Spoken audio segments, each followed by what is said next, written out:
नमस्कार, मी doctor Sachin Jhambare, numerologist, वास्तुकौशल्य आणि astrology. जर तुम्ही माझ्या यूट्यूब चॅनलचा नवीन सबस्क्रायबर असाल तर हा व्हिडिओ आवडलास तुम्ही फक्त पाहून पुढे जाऊ नका, तर चॅनल सबस्क्राईब करा. आणि जर तुम्ही इन्स्टाला जर नवीन असाल तर माझा इन्स्टा आय डीला फॉलो करा. आणि हा व्हिडिओ आवडल्यास तुम्ही आठवणीने लाईक्स करा आणि कमेंट्स करा. कमेंट्स न करता पुढे जाऊ नका. जर तुमच्या कमेंट्सने आपण एखाद्याला जर शाबासकीची थाप दिली तर त्या माणसाला पुढे जाण्यासाठी एक उत्स्फूर्त प्रेरणा मिळते, म्हणून तुम्ही अवश्य कमेंट करा. आता आपण वास्तुशास्त्राप्रमाणे मुख्य सिंहद्वार म्हणतो आपण, की आपल्या घराचा मुख्य दरवाजा. तर मुख्य दरवाजा हा बघा, हे अशा 2 कावडाचा पाहिजे, की हा सिंगल दरवाजा नको, 2 कावडाचा दरवाजा पाहिजे. कारण की वास्तुशास्त्राप्रमाणे आपल्या मयमतन आणि मानस ग्रंथामध्ये 2 कावडाचाच दरवाजा सांगितला आहे.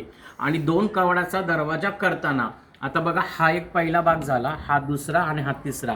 हा तिसरा भाग बघा, खालचा जो भाग आहे तो मोठा आहे आणि ज्या डिझाईन आहेत छोट्या त्या अशा 3 टप्प्यामध्ये बनवल्यात. तर असं हे सुद्धा वास्तुशास्त्राप्रमाणे सांगितलं आहे. आणि दरवाजा हा नेहमी सागाचा, चांगल्या लाकडाचा घ्या बनवून, खैराच्या लाकडाचा, सागाच्या लाकडाचे जे शुभ लाकडं आहेत त्या ज्या शुभ वनस्पती आहेत त्यांचा दरवाजा बनवा.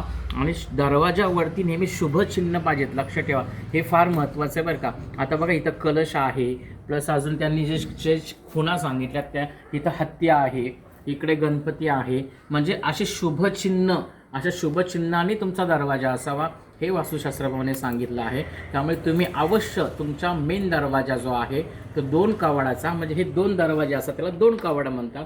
2 दरवाजाचे 2 कवाडाचा दरवाजा आणि शुभचिन्हयुक्त दरवाजा असा तुमचा मेन जो सिंहद्वार म्हणतो आपण, मेन दरवाजा तुमचा असा पाहिजे. धन्यवाद.